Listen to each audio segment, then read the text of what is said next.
मेरा व्रत है।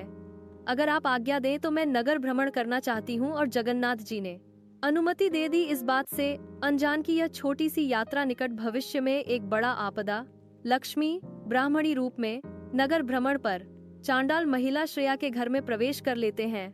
श्रेया सुबह जल्दी उठकर कमल के फूलों और प्रसाद के साथ देवी लक्ष्मी की पूजा कर रही थी। श्रेया की भक्ति से प्रसन्न होकर देवी ने धन, पुत्र और समृद्धि की उसकी इच्छाएं पूरी की। तभी बलराम ध्यान कर रहे थे। योग बल से उन्हें पता चला कि लक्ष्मी एक चांडाल स्त्री के घर गई है। तब उन्होंने जगन्नाथ को बुलाए और कहे कि आपकी पत्नी लक्ष्मी चांडाल के घर जाकर हमें अपमानित कर रही है। अछूत के घर में समय बिताने के बाद वह बिना स्नान किए हमारे भव्य मंदिर में प्रवेश करते हैं। उन्हें तुरंत मंदिर से बाहर निकाल दिया जाना चाहिए। जगन्नाथ ने अपने भाई को शांत करने की बहुत कोशिश की और बोले, आज उनका व्रत का दिन है, वह गरीबों का दुख सहन नहीं कर सकते, इसीलिए वह चांडाल के घर गए हैं। लेकिन बलराम जी नहीं माने। बलराम ने कहे, अगर आपकी लक्ष्मी मंदिर में रहेगी तो मैं नहीं रहूंगा। जगन्नाथ एक पति के रूप में अपने कर्तव्य और अपने भाई के प्रति वफादारी के बीच फंसे हुए थे। उनके पास लक्ष्मी देवी को मंदिर से बाहर भेजने के अलावा कोई विकल्प नहीं था। देवी लक्ष्मी मंदिर से बाहर निकल रही थी। जाते समय उनकी आंखें दर्द से भरी हुई थी। अचानक देवी लक्ष्मी पीछे मुड़ी और बोली, आज मैं एक अनाथ की तरह जा रही हूँ, लेकिन मैं आपको श्राप देती हूँ, 12 साल तक ना तो आपको ना ही आपके भाई को पेट भर खाने को मिलेगा, ना ही पानी ना ही कपड़े मिलेगा। आप भिखारी की तरह भटकोगे और जब मैं चांडाल औरत आपको खाना खिलाऊंगी तभी आप फिर से खाना खा पाओगे। उस समय जगन्नाथ जी को एहसास हुआ कि भगवान होने के बावजूद भी वे अपने कर्मों के फल से बच नहीं पाएंगे। उन्होंने देवी लक्ष्मी को मंदिर से बाहर निकालकर उनके साथ अन्याय किया था और अब उनका श्राप अवश्य फलित होगा। देवी लक्ष्मी मंदिर से चले गए और उन्होंने दिव्य वास्तुकार विश्वकर्मा को बुला के उनसे समुद्र तट के पास उनके लिए एक साधारण विश्वकर्मा ने महल बनाया। लक्ष्मी खुश हुई। फिर के बाद उन्होंने वेताल को बुला। वेताल तुरंत उनके सामने प्रकट हुए। देवी लक्ष्मी उन्हें श्री मंदिर की रसोई और भंडार गृह खाली करके सारे सामान को अपने नए महल में लाने को निर्देश दिए।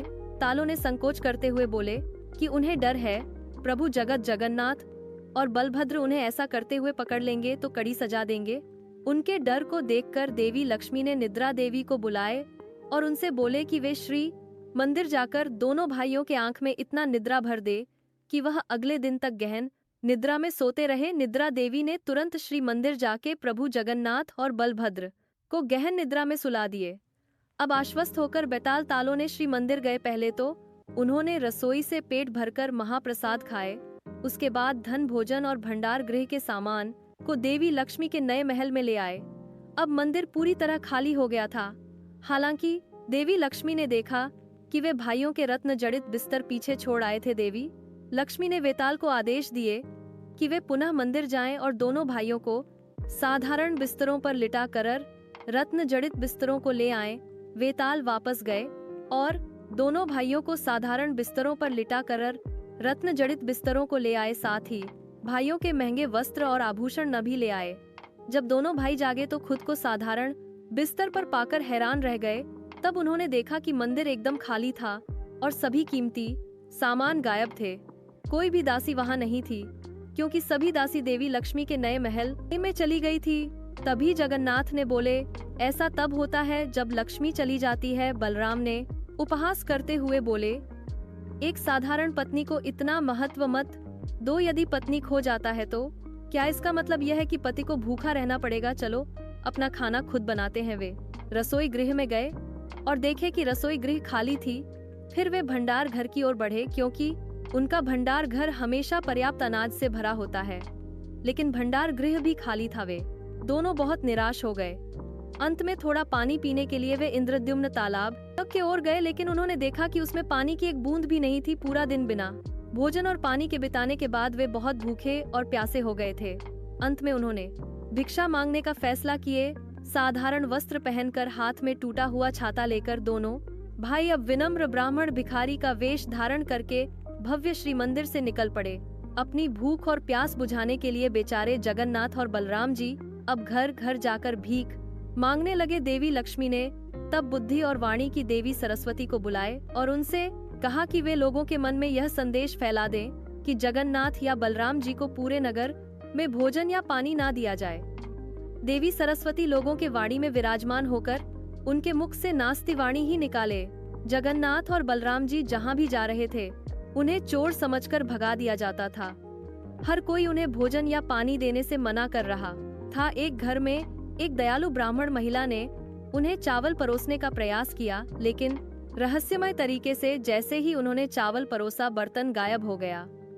दूसरी जगह एक व्यक्ति ने उन्हें कुछ मुरमुरे देने की कोशिश की, लेकिन देवी लक्ष्मी के आदेश पर पवन देवता ने तेज हवा चलाकर मुरमुरे को उड़ा दिया, जिससे टोकरी खाली हो गई। यह देखकर बलराम जी ने हैरान रह गए। हताश होकर दोनों भाइयों ने एक तालाब से कमल की जड़ें खाने का विचार किया, लेकिन जैसे ही वे पानी में उतरे पानी मोटी कीचड़ में बदल गया। निराश होकर दोनों वहां से चले गए। जाते जाते रास्ते में एक योगी से मिले। जगन्नाथ ने कहे, हे योगी, हम दोनों बहुत भूखे हैं, क्या आप अपनी टोकरी में से कुछ फल दोगे? योगी ने जैसे ही कुछ फल देने की सोची, उसकी टोकरी से सारे फल गायब हो गए। यह देखकर योगी ने कहे, तुम दोनों लक्ष्मी द्रोही हो, तुम्हारे मांगने मात्र से मेरी टोकरी खाली हो गई। अगर तुम इतने भूखे हो तो समुद्र तट पर चले जाओ, वहाँ एक महल है, तुम्हें पर्याप्त भोजन और पानी मिलेगा। दोनों भाई समुद्र तट की ओर चल पड़े, लेकिन देवी लक्ष्मी के श्राप की अंतिम बाधा के रूप में उन्होंने अग्नि देवता को आदेश दिए कि वे गर्मी इतनी बढ़ा दें कि रेत पर चलना बहुत कठिन हो जाए। जगन्नाथ गर्म रेत पर ठीक से चल नहीं पा रहे थे, लेकिन बलराम ने किसी तरह अपनी सारी ताकत जुटाकर देवी लक्ष्मी के महल के द्वार तक पहुंच गए और भिक्षा के लिए पुकारने लगे। उनका पुकार सुनकर महल से कुछ दासियां बाहर आई, लेकिन दासियां ने मदद करने के बजाय उनका मजाक उड़ाए और बोलने लगे कि ऐसा कंगाल तो हम कभी नहीं देखे हैं, यह तो ब्राह्मणों से अधिक चोर लग रहा है। ऐसा बोलकर वहां से बलराम जी को भगा दिए। निराश होकर बलराम जी जगन्नाथ के पास लौटे और उनसे वापस जाने का आग्रह किया, लेकिन जगन्नाथ ने अपनी शांत बुद्धि से उन्हें समझाए कि धैर्य ही हमारी एकमात्र आशा है। बलराम जी को साथ लेकर जगन्नाथ देवी लक्ष्मी के महल में गए। वहां महल के द्वार पर उन्होंने वेदों का जाप करना शुरू कर दिया। उनकी दिव्य आवाज ने पूरे ब्रह्मांड को ओम की ध्वनि से भर दिया। यह दिव्य ध्वनि सुनकर देवी लक्ष्मी भावुक हो गई। भगवान स्वयं मेरे द्वार पर आए हैं, मैं जन्मों जन्मों के पापों से मुक्त हो गई। देवी लक्ष्मी ने अपनी दासिया को दोनों ब्राह्मण भाइयों से पूछने के लिए भेजे कि वे क्या चाहते हैं। दासिया, हम भूखे हैं, कृपया हमें कुछ भोजन दीजिए। जब दासिया ने यह बात देवी लक्ष्मी को बताई तो लक्ष्मी मुस्कुराई और बोली, उनसे कहो कि यह एक चांडाल स्त्री का घर है, वे ब्राह्मण होकर मेरे हाथ का बना भोजन कैसे खा सकते हैं। लक्ष्मी के संदेश सुनकर भाइयों ने कुछ देर सोचे और उत्तर दिए, हमें बर्तन और खाना पकाने की सामग्री दीजिए, हम अपना भोजन स्वयं बना लेंगे। देवी लक्ष्मी ने दासिया द्वारा उनके लिए बर्तन, चावल, सब्जियां और सामग्री भेजी, लेकिन देवी लक्ष्मी के मन में एक विचार आया, अगर वे खुद खाना बना के खाने में सफल हो गए तो उन्हें लगेगा कि उन्हें स्त्री की कोई आवश्यकता नहीं है। इसी चिंता को ध्यान में रखते हुए उन्होंने अग्नि देवता को बुलाए और आदेश दिए कि उनकी लकड़ियां मत जलने दो, चाहे वे कितनी भी कोशिश करें, केवल धुआं ही उठना चाहिए। जब दासिया उनके लिए खाना बनाने की सारी सामग्री लेकर आई तो दोनों भाई उत्सुकता से अपना भोजन बनाने लगे, लेकिन चाहे वे कितनी भी कोशिश कर ले, आग नहीं जली। घना धुआं हवा में फैल गया, जिससे उनकी आंखें जलने लगी और उनका दम घुटने लगा और उनकी हताशा बढ़ती गई। बलराम ने अपना आप खो दिए। उन्होंने लकड़ी का एक टुकड़ा उठाए और गुस्से में बर्तन पर प्रहार कर दिए, जिससे बर्तन टुकड़े टुकड़े हो गया। भाइयों ने आखिरकार हार मान ली। उन्होंने कहा, भले ही हमारी जाति चली जाए, लेकिन हमें इस चांडाल के घर से भोजन स्वीकार करना होगा।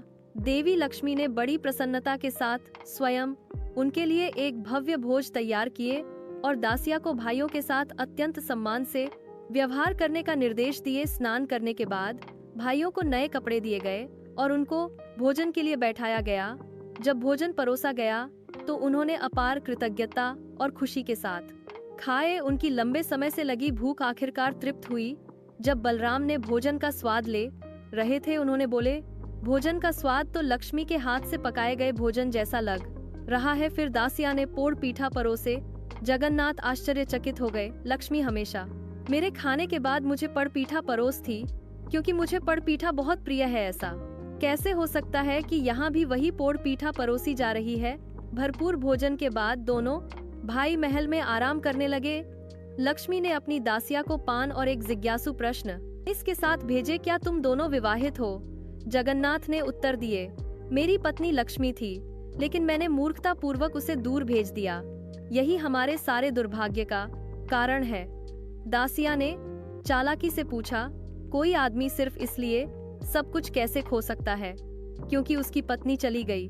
जगन्नाथ ने जानबूझकर मुस्कुराते हुए कहे, कुछ पत्नियां घर में समृद्धि लाती हैं और कुछ ऐसी भी होती हैं जो दुर्भाग्य लाती हैं, लेकिन लक्ष्मी ऐसी थी जो घर को अनंत समृद्धि से भर देती थी। उनके बिना सबसे धनवान आदमी भी भिखारी जैसा महसूस करता है। यह सुनकर बलराम जी को अपनी गलती का एहसास हुआ और उन्होंने जगन्नाथ से कहे, चलो लक्ष्मी को ढूंढकर श्री मंदिर में वापस लाते हैं। जगन्नाथ ने हल्की मुस्कान के साथ उत्तर दिए, कहीं जाने की जरूरत नहीं है, यह लक्ष्मी का ही घर है। बलराम बहुत खुश हुए और जगन्नाथ से कहे कि वे जाकर लक्ष्मी का हाथ पकड़े और उनसे कहे कि यह सब हमारी गलती थी। लक्ष्मी से वादा करें कि वह जहां चाहे जा सकती है, हम फिर अभी उस पर कोई प्रतिबंध लगाने की कोशिश नहीं करेंगे। जगन्नाथ लक्ष्मी से मिलने के लिए अंदर चले गए। जैसे ही लक्ष्मी ने उन्हें देखे, उनके चेहरे पर एक चमकदार मुस्कान आ गई। भाव विभोर होकर उन्होंने भक्ति भाव से उनके पैर छुए, लेकिन उनकी मुस्कान कठोर हो गई जब उन्होंने बोले, आपने मुझे चांडाल स्त्री कहकर निकाल दिए थे और अब आप यहाँ हो, यहाँ भोजन करके आप और आपके भाई ने अपनी जाति खो दी है। आपकी महानता पर धिक्कार है। अब बताइए आपको क्या चाहिए? जगन्नाथ ने उत्तर दिए, हमने बहुत कष्ट सा लिया है, अब पूरी दुनिया हमें भिखारी के रूप में देख लिया।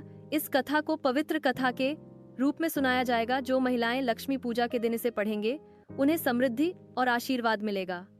अब कृपया हमारे साथ मंदिर चले। लक्ष्मी बोले, आपको मुझसे एक वादा करना होगा, अब से जातियों के बीच खाने पीने की कोई वर्जना नहीं होनी चाहिए। चांडाल और ब्राह्मण एक दूसरे के हाथ से खाना खा सकेंगे, तभी मैं मंदिर में वापस आऊंगी। जगन्नाथ ने पूरे दिल से सहमति जताई और लक्ष्मी और उनके भाई बलराम के साथ वे भव्य श्री मंदिर में लौट आए। देवताओं ने स्वर्ग से फूलों की वर्षा की और हवा दिव्य संगीत से भर गई। बलराम ने कहे, एक घर तभी पूरा होता है जब घर की महिला वहां मौजूद। लक्ष्मी आई, शांति लौटी।